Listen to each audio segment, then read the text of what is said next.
There is the need to deepen conversations that will advance the administration of justice and corrections reforms in Nigeria.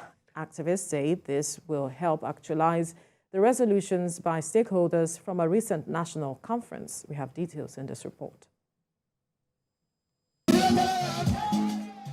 Female genital mutilation involves the partial or total removal of the external female genitals for non-medical reasons. The health risks associated with FGM include uncontrollable bleeding, urination problems, infection, painful sexual intercourse, high-risk pregnancy for mother and child, as well as fertility and mental issues on the survivor. According to the United Nations, 200 million women and girls are caught every year. And in Nigeria, 20 million females have undergone the procedure. This makes Nigeria the country with the third highest cases in the world. The UN and its partners are here at Ashogbo community in Bariga, asking residents to stop the dangerous practice. So as advanced and privileged as Lagos is in many areas, there are also huge areas of Lagos where there is not a lot of awareness and where we do know the prevalence is very high. So that is why we are in Lagos. We must not forget that we also, in a time of global migration, we also have migration from rural areas to urban areas. And very often we forget that represents other challenges that we need to figure out how we work with the communities as they come into here. Under the Violence Against Persons Prohibition Act of 2015, perpetrators are liable to a 4-year jail term or a 200,000 naira fine. Something wrong that she has to deal with. There's really no health benefit. And the practice is carried on because of a traditional belief that it helps with chastity and purity in women and girls, which of course isn't true.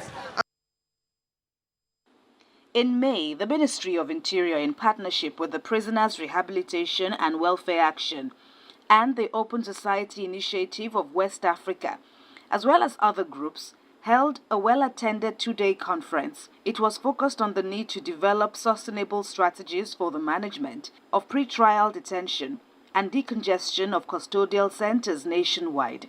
Having raised critical observations on the worrying indices, it was resolved, amongst other recommendations, that under Section 12, subsection 4 to 12 of the Nigerian Correctional Service Act, state controllers of correctional centers should alert relevant stakeholders if the facilities have exceeded their capacity or refuse to accept any more inmates. We do not know the number of persons who are in custody. And the high-level conference stressed on the fact that we must, as a nation, try to know every person who is detained in all places of detention in Nigeria. Nobody really knows. And there are about 19 institutions that detain people. We need to know at any particular time the total number of persons that are in all places of detention and know what proportion are in custodial centers, what proportion are in police cells, NDLEA, and the rest of them. Prawa is also partnering with the media and other groups to sustain this campaign. Our prisons are over-congested. Lives are being lost. The prisons are reforming nobody. The name is Correctional Center, but nobody is being corrected. Rather, characters are deformed by virtue of what people undergo when they are in prison. And we become a laughing stock. Giant of Africa cannot get any of our system working. We have to be extremely very careful. So if we have a situation where we now start giving licenses to maybe because states cannot operate correctional centers, they start giving licenses to operate to private individuals. I'm likely going to have 5-star hotels being set up for the purpose of persons not actually going to a correctional center but having fun all his life, or not even serving at all.